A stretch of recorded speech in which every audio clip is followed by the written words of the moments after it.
Olá pessoal, meu nome é Naide, eu sou docente aqui da Uninove e hoje eu vou conversar um pouquinho com vocês a respeito de reabilitação do paciente com lesão medular. Para a gente poder relembrar um pouco o que é a lesão medular, vamos recapitular aquilo que vocês já viram em semestres anteriores. A lesão medular espinhal é uma das mais graves, um dos mais graves acometimentos que pode afetar o ser humano, e com enorme repercussão física, psíquica e social. A gente chama de lesão medular toda injúria às estruturas contidas na medula, no cone medular e na cauda equina. Isso pode levar a alterações motoras, sensitivas, autonômicas e psicoafetivas. Essas alterações elas vão se manifestar principalmente como paralisia e paresia dos membros, alteração de tônus muscular, alterações dos reflexos superficiais e profundos, as alterações ou perdas das diferentes sensibilidades, tanto a sensibilidade tátil, quanto a dolorosa, quanto a de pressão, vibratória ou as proprioceptivas, perda de controle esfincteriano, disfunção sexual e alterações autonômicas, como vasoplegia, alteração de sudorese, controle de temperatura corporal, entre outras. Então a gente percebe que quando um paciente sofre uma lesão medular, ele tem uma alteração de toda a sua vida, de toda a sua rotina, de todas as suas atividades, e isso de uma maneira muito rápida. Isso afeta o psíquico, afeta também a parte social, afeta as condições em que esse paciente vivia e agora ele passa a viver. O cuidado com esse paciente inclui um conjunto de ações que se inicia no primeiro momento, no momento em que a lesão aconteceu, e ela vai até a reintegração social desse paciente. Por isso, nós estamos falando de uma equipe multidisciplinar. Toda equipe de atendimento tem que estar envolvida desde a fase aguda em ações que permitam, no futuro, a inclusão social e econômica desse paciente com sequelas e lesão raquimedular. E muitas vezes essas sequelas são sequelas graves que esse paciente leva ao longo da vida. Esse processo deve ser desenvolvido pelo atendimento simultâneo e integrado de diversos profissionais de saúde. Aqui, a equipe de saúde é fundamental. Nós não temos Ninguém se sobressai nessa equipe. Todos são importantes e todos têm que, num determinado momento, dar uma contribuição maior ou menor a esse paciente. Isso, no mundo, a gente tem em torno de 15 a 40 casos por milhão de habitantes ano.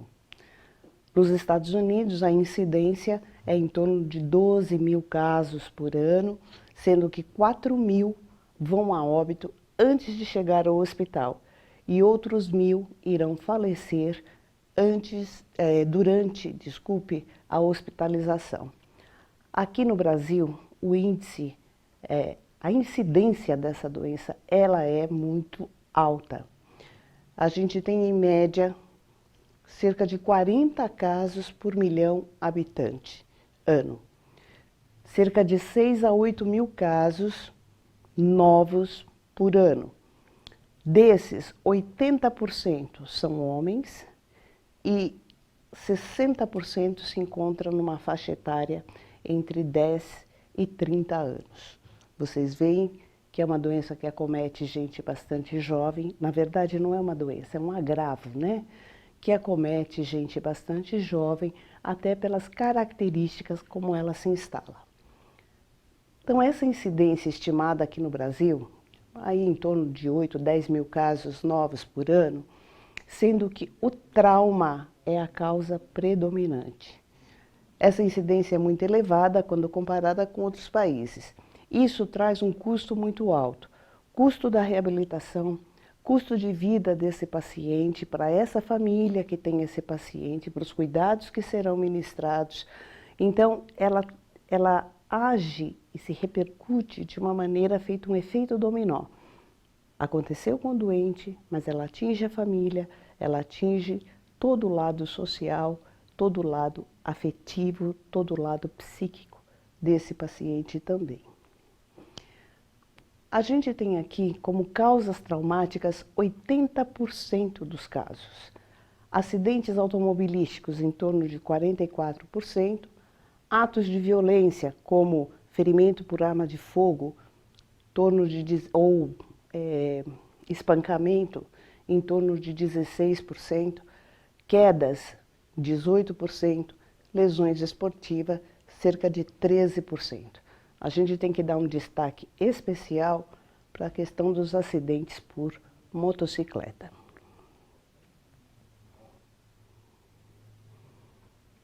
Das causas não traumáticas, cerca de 20% dos casos não são causas traumáticas, são de etiologias diferentes. Então pode ser tumores intra e extramedulares, fraturas patológicas, metástases que o paciente tenha vertebral, tuberculose, osteomielite, osteoporose, estenose do canal medular, deformidades graves da coluna, hérnia discal, isquemia, em especial associada aos aneurismas de aorta, doenças infecciosas ou autoimunes. A classificação das lesões medulares, elas podem ser feitas basicamente de 3 formas. Pelo CID-10, que é a Classificação Internacional de Doenças. O CID-10 é uma classificação estatística internacional de doenças e problemas relacionados à saúde. Pelo ASIA, é onde se classifica segundo a padronização internacional do American Spine Injury Association, que é o ASIA. Está disponível nesse endereço eletrônico. E a CIF? A CIF é uma das mais importantes que a gente tem nesse momento. É uma classificação internacional de funcionalidade, incapacidades e saúde. Esse modelo de estrutura é o que é utilizado para ser elaborado diretrizes e políticas públicas de saúde, tá? Para mensuração e formulação de políticas de saúde e incapacidades. O diagnóstico. Como é feito o diagnóstico da lesão medular? O exame neurológico deve ser realizado segundo o protocolo ASIA, onde examinamos força motora, sensibilidade e reflexos. Durante a fase de choque medular, pode haver ausência de reflexo, sendo impossível, durante esse período, predizer se a lesão é completa ou incompleta. A volta dos reflexos, testadas pelos reflexos bulbocavernosos e cutâneo anal, marca o fim do choque medular. O que significa tudo isso? No primeiro momento, enquanto o paciente sofreu trauma, quando a gente faz essa avaliação neurológica, não dá ainda para a gente poder avaliar a extensão desse trauma. Nós vamos precisar passar essa primeira fase do choque medular, quando ele começa a recuperação do seu estado atual, o estado como ele vai ficar, é que a gente vai poder avaliar as condições de força motora e sensibilidade. Então, a volta dos reflexos, testadas pelos reflexos bulbocavernosos e cutâneo, quando marca o fim do choque medular, o médico deverá repetir o exame neurológico para determinar o grau, se foi completa ou incompleta, e o nível, se ele é sensitivo e motor dessa lesão medular. Nível da lesão medular. A gente pode ter 2 formas de repercussão. O paciente pode apresentar uma tetraplegia, que é o acometimento de todo o tronco, membros superiores, membros inferiores, e a paraplegia, um comprometimento de tronco e somente membros inferiores. A denominação que nós damos para a classificação das lesões medulares. Então vejam, sempre, segundo a Ásia mesmo, sempre que tivermos lesão cervical, considerando como cervical as 7 primeiras vértebras, sempre chamaremos de tetraplegia. Se a lesão foi dorsal, lombar ou sacral, será sempre considerada como paraplegia. E se atingir o cone medular ou a cauda equina, a gente tem somente um comprometimento do neurônio motor inferior, que a gente costuma chamar de NMI. Na propedêutica, conceituamos então plegia como ausência do movimento voluntário e paresia como a presença de contração muscular voluntária com diminuição da força motora. No entanto, a Ásia recomenda que nos casos de lesão medular sempre se classifique como tetraplegia ou paraplegia. A diferenciação aqui é na movimentação, se há movimentação muscular ativa, preservação sensitiva ao nível da lesão. Nível da lesão. Aqui é mais para vocês terem uma noção de acordo com o que a gente acabou de falar. C4, cervical 4. Se eu tenho a lesão, toda essa parte escurecida significa que o paciente perde tanto movimento quanto sensibilidade. Aqui a gente tem somente como movimentos a questão da mandíbula. Em C5, a gente tem no paciente ainda a preservação de alguns movimentos, como por exemplo a flexão do cotovelo. C6, ele tem a flexão do cotovelo e a extensão do punho. Em C7, ele consegue a extensão do punho e movimentação de falanges distais.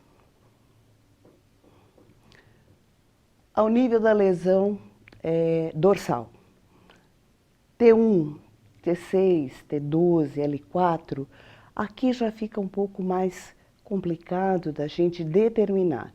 A gente sugere que um paciente, a partir da T1, ele tenha os membros superiores, ele mantém toda a força, mantém toda a movimentação, e o tronco e os membros inferiores é que ficam paralisados. Ele consegue, inclusive, fazer a movimentação da sua própria cadeira de rodas. T6, a lesão é um pouco mais baixa. O paciente tem aqui condição de se manter, inclusive, em pé, com o auxílio óbvio de algumas órteses. T12, o paciente não só se mantém em pé, como consegue ainda, com o auxílio de fisioterapia, fazer alguma movimentação. E L4, ele consegue caminhar com auxílio de órteses, mas ele sempre vai ter, em todas essas situações, um comprometimento vésico-intestinal. O que preocupa muito na questão da lesão medular são as complicações que esse paciente possa vir a ter. Uma delas, e é uma das principais, é a questão da insuficiência respiratória. Essa insuficiência respiratória, dependendo do grau, da altura da lesão, do grau da lesão, é uma das principais causas de morbidade e mortalidade na fase aguda. Cerca de 20% dos pacientes que vão a óbito são em função da insuficiência respiratória. A gente tem também ainda como comprometimentos as atelectasias, pneumonias, a SARA, o edema agudo de pulmão e o tromboembolismo pulmonar. Isso tudo acontece principalmente nas lesões cervicais. Vamos falar um pouquinho da insuficiência respiratória, quando ela acontece ao nível de C1 e C2. Aqui a gente tem uma paralisia total respiratória e aqui é necessária a ventilação mecânica de urgência. A gente precisa de um ventilador mecânico que fará as vezes de respiração desse paciente. Ele não consegue respirar sozinho. Lesão de C3 a C5. Ele tem uma insuficiência respiratória e também grave, e entre o terceiro e o quinto dia, por acúmulo de secreções, diminuição do volume da reserva expiratória, esse paciente pode entrar numa falência respiratória. Nas lesões torácicas alta, insuficiência respiratória por diminuição da reserva pulmonar e mobilização das secreções. O paciente muitas vezes não tem o reflexo da tosse, a musculatura peitoral e abdominal que auxiliam no processo da tosse estão prejudicadas. Então, esse acúmulo de secreções acaba ocasionando essas insuficiências respiratórias. Na lesão torácica baixa, a gente tem uma redução da reserva expiratória em função da distensão abdominal. Complicações cardiovasculares. Trombose venosa, disreflexia autonômica e hipotensão postural. A disreflexia autonômica é uma condição do sistema nervoso involuntário de reagir exageradamente a estímulos corporais. É quando o paciente faz hipertensão por apresentar alguns motivos externos. A gente tem aqui uma condição que leva esse paciente a apresentar alguns sinais, algumas reações com relação à pressão arterial e a hipotensão postural. Então, a TVP, de 20 a 72% dos pacientes com lesão, em média, 21% são assintomáticos e mais frequentemente, nas 2 primeiras semanas, eles vão apresentar TVP. Embolia, de 4 a 12%, e são cerca de causa de morte em cerca de 6% desses pacientes.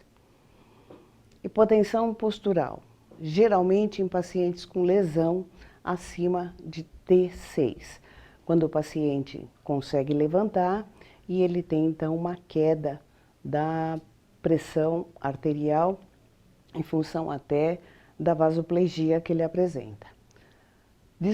Disreflexia autonômica, ela ocorre em até 85% dos lesados acima de T6. O que é essa disreflexia autonômica?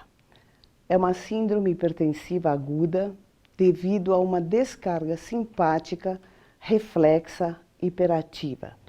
Esse paciente ele apresenta uma hipertensão todas as vezes em que ele tiver alguma pressão interna ou externa, que ele não tem a sensibilidade de sentir, mas os órgãos, o sistema nervoso autônomo consegue reconhecer. Por exemplo, se esse paciente estiver com a bexiga distendida, isto causa uma pressão interna e esta pressão pode levar o paciente a apresentar um pico hipertensivo.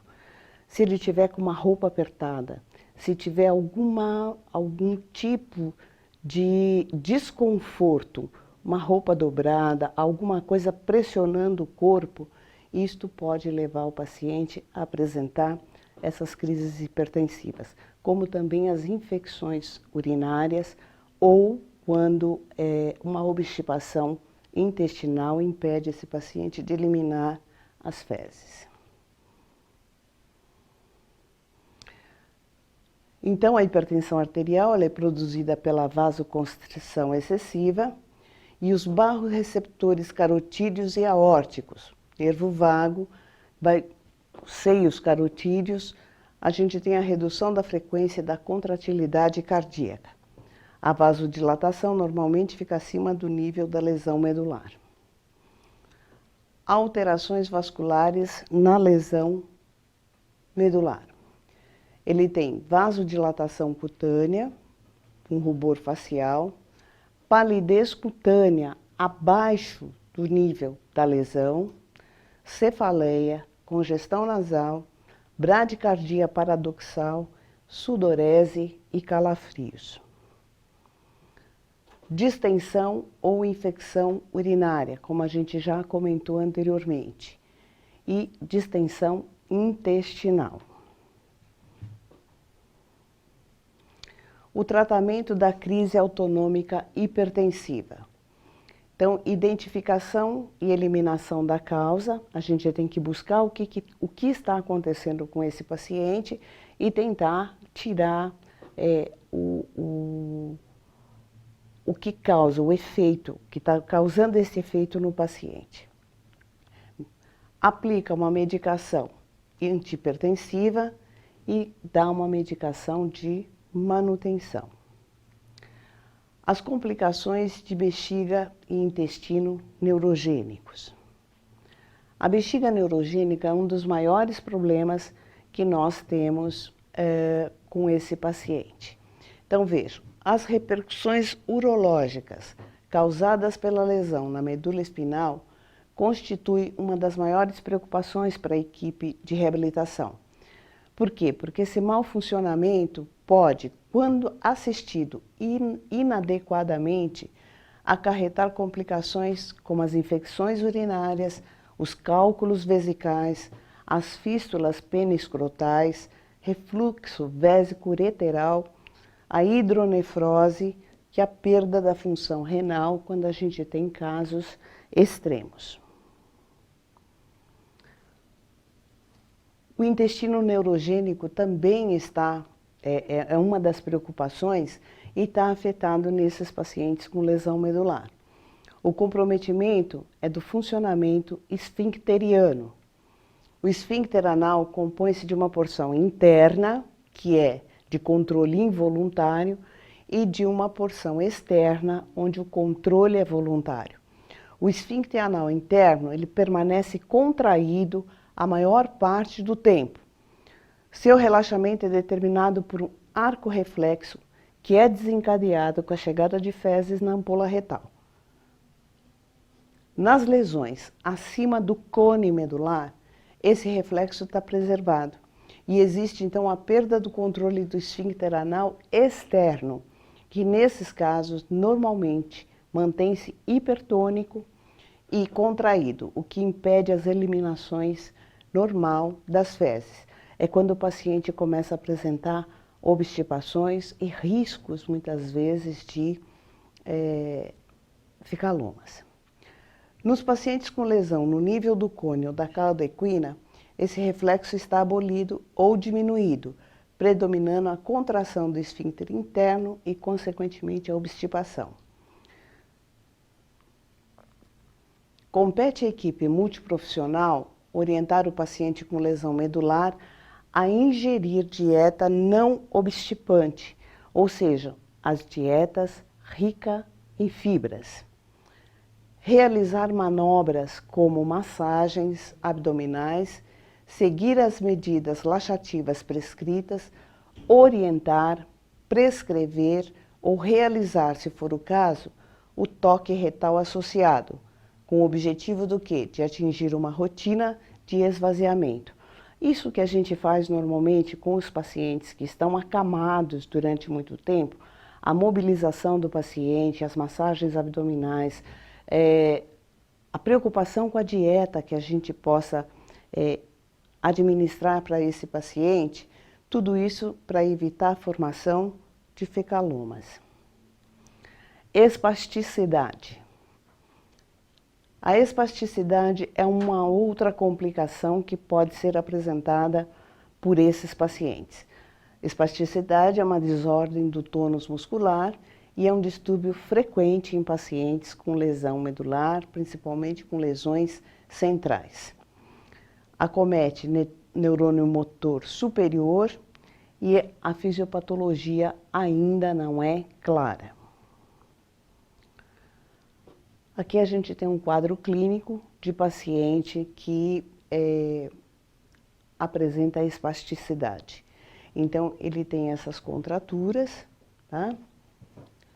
A gente percebe que isso tudo é involuntário no paciente. Essas condições, elas são levadas ao longo da vida com muito desconforto. Na espasticidade ela deve ser avaliada cuidadosamente, porque ela tem efeitos maléficos e efeitos benéficos. Os benéficos, melhor função, menos atrofia. Porque como ele tem essa contratura do tônus muscular, ele tem movimento, mesmo que involuntário ele tem movimento. Isso faz o quê? Uma menor atrofia. E com isso melhora um pouco a função. E os maléficos é associado ao descontrole e a piora dos erros de posicionamento. Dependendo da forma como a gente deixa esse paciente, apesar dele não ter sensibilidade, isso traz um grande desconforto para o paciente e piora as condições básicas dele. Outras complicações são as deformidades, prevenção com adequado posicionamento. Então, a gente mantendo um posicionamento adequado, a gente alivia desse desconforto, evita essas deformidades e simplesmente fazendo um bom posicionamento. Um outro problema sério que nós temos são as questões das úlceras por pressão. Aqui a gente tem as úlceras nos vários graus, vocês já conhecem a respeito disso. E os indivíduos com lesão medular, seus cuidadores devem ser orientados com relação ao adequado cuidado com a pele e posicionamento, na fase aguda e mesmo na fase de recuperação e reabilitação. A principal medida para evitar uma UPP é o alívio da pressão nas áreas de maior descarga de peso, em média, a cada 2 horas. Vamos voltar ao slide anterior. Aí aqui na tela, gostaria que vocês dessem uma olhada quais são essas áreas de pressão. São aquelas que a gente sempre comenta, então calcâneo, região sacra, a região do cotovelo, região do ombro, couro cabeludo. Quando o paciente está em posição lateral, então a gente tem aqui a região do tornozelo, dos joelhos, quadril, trocânter maior, trocânter menor, a questão dos braços e a questão de couro cabeludo também. Na posição ventral, todas as áreas onde ele faça pressão, a gente tem possibilidade de desenvolvimento da úlcera por pressão. A principal medida para evitar é o alívio dessas pressões, e isso só com a mudança de decúbito. O suporte nutricional adequado, então todo paciente, para manter uma musculatura mais adequada, deve ingerir uma quantidade maior de proteínas, vocês sabem disso, e a manutenção dessa massa muscular, que são importantes fatores preventivos e terapêuticos. Curativos e outras medidas. Bom, nós temos aí uma gama de curativos que podem ser utilizados, mas nenhum tem um efeito maior ou menor se não houver a mudança de decúbito realizada adequadamente. Isso é fundamental e isto a enfermagem, compete à enfermagem fazer e ela sabe fazer bem. A questão da reabilitação. Então, na reabilitação, o cuidado que nós temos que ter é sempre com a equipe multidisciplinar. Não fazemos reabilitação sozinhos de um paciente lesado medular. Existe a necessidade da integração da equipe para poder fazer a avaliação da capacidade funcional e iniciar os treinos para as atividades de vida diária assim que for possível. Então, nós temos o acompanhamento fisioterápico, neurofuncional respiratório, a terapia ocupacional, o uso de órteses, adaptações, cadeiras de rodas e as orientações. Então, o acompanhamento fisioterapêutico. A qualidade de vida desse paciente, ela está associada à quantidade de fisioterapia que ela possa ser, que possa ser instituída desde a fase aguda até a fase de reabilitação, onde isso é feito mais intensivamente. Essa não pode ser baseada só em técnicas respiratórias para manutenção de vida, mas a gente tem que ver sempre um conjunto, de uma maneira holística, que previna as complicações que possam ter esses efeitos devastadores no indivíduo. A reabilitação física, que é a rotina de exercícios e atividades funcionais. Além de trazer benefício fisiológico para essas atividades, o exercício físico ele libera endorfinas. A gente sabe que a endorfina é a substância do prazer que o nosso próprio organismo produz quando a gente executa os exercícios físicos como rotina. Então, ele pode favorecer não somente a analgesia, mas também o desvio do foco por parte do paciente do seu quadro álgico. Ele consegue tirar o paciente daquela condição de ficar pensando no seu problema e na dor que ele está sentindo, melhorando as possibilidades de sucesso das terapias que serão instituídas. O engajamento nas atividades cotidianas também favorece a experimentação do potencial produtivo, dos reflexos do humor e da motivação do indivíduo. Então percebam que o exercício físico, mesmo quando feito passivamente, ele vai trazer um benefício muito grande para esse doente. E o estímulo disso faz com que o paciente também possa se ajudar durante este período de reabilitação. A terapia ocupacional, para a definição do programa de reabilitação, ela tem uma importância fundamental. Para o terapeuta conhecer a classificação do paciente no ASIA. O início precoce do treino das atividades de vida diária, das AVDs, constitui o quê? Um poderoso estímulo à prevenção de perdas neuromotoras comuns nos casos de lesões do sistema nervoso central. Então, aqui eles usam normalmente escalas funcionais como a medida de dependência funcional, que facilita o processo de definição das metas e vai auxiliar o terapeuta ocupacional na construção de um projeto terapêutico individual. Para cada indivíduo, a gente ter um programa especial. A questão das órteses. O uso de órteses. Vocês lembram o que é uma órtese, gente? Vejam, uma prótese é a substituição de um membro. A órtese é algum tipo de equipamento que faz a correção do desvio de alguns dos nossos membros. Então, o uso de órtese é para evitar a instalação de deformidades ortopédicas em indivíduos com lesão medular. Para os membros superiores, podem ser usadas órteses de posicionamento ou estabilizadores de punho, principalmente para indivíduos com tendência à contratura e flexão de punho e dedos, ou só de punho, porque é uma das grandes repercussões da lesão medular alta, tórax alto, são braços, cotovelo, punho e mão. Então, quando a gente fala nessas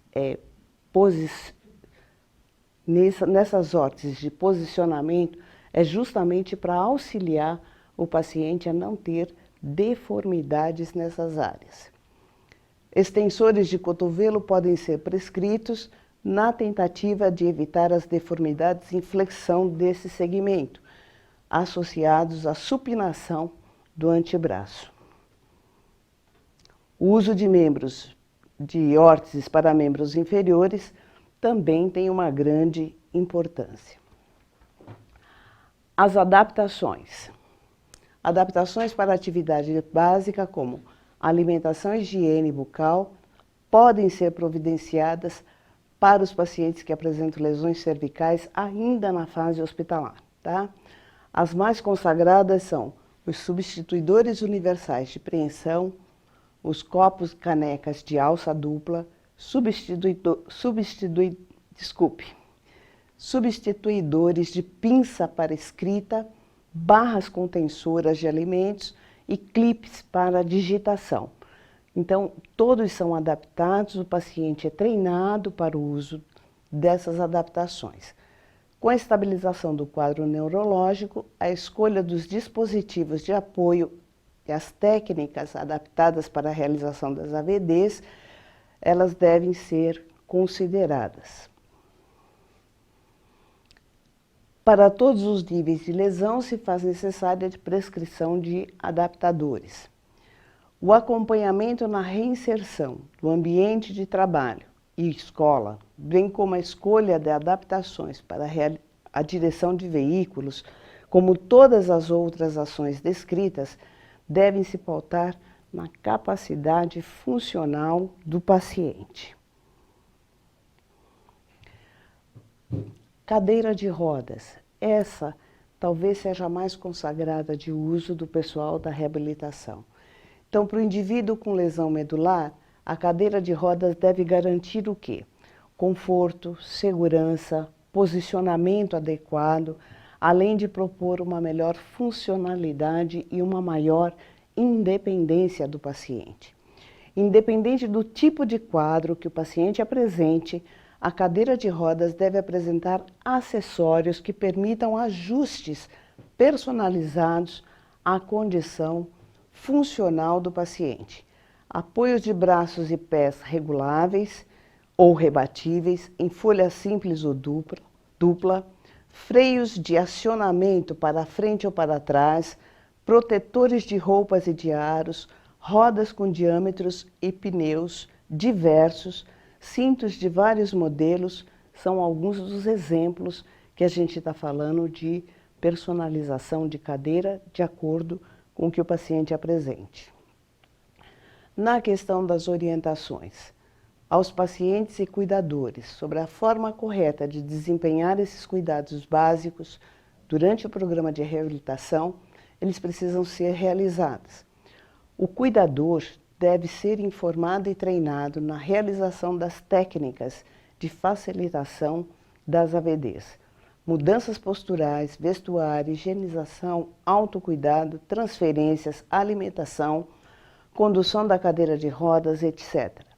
A utilização dos pontos-chave de controle de lençóis, alças, tábuas, cintas de transferência, suportes disponíveis na própria cama podem ser encorajados, desde que sob supervisão do terapeuta. Deve-se sempre que possível estimular o indivíduo a participar das atividades de vida diária, dividindo, se necessário, cada tarefa em subtarefas, e assim vai auxiliando em todas as etapas que se apresentam dificuldades. Gente, quando a gente fala aqui em cuidador, a gente está pensando também no familiar, na importância que tem a enfermagem também passar esse tipo de orientação para o familiar que vai acompanhar esse paciente em casa. Porque a reabilitação, a essência da reabilitação do homem lesado medular é desenvolver seus talentos conhecidos, despertar e fazer crescer aqueles que até então estavam adormecidos.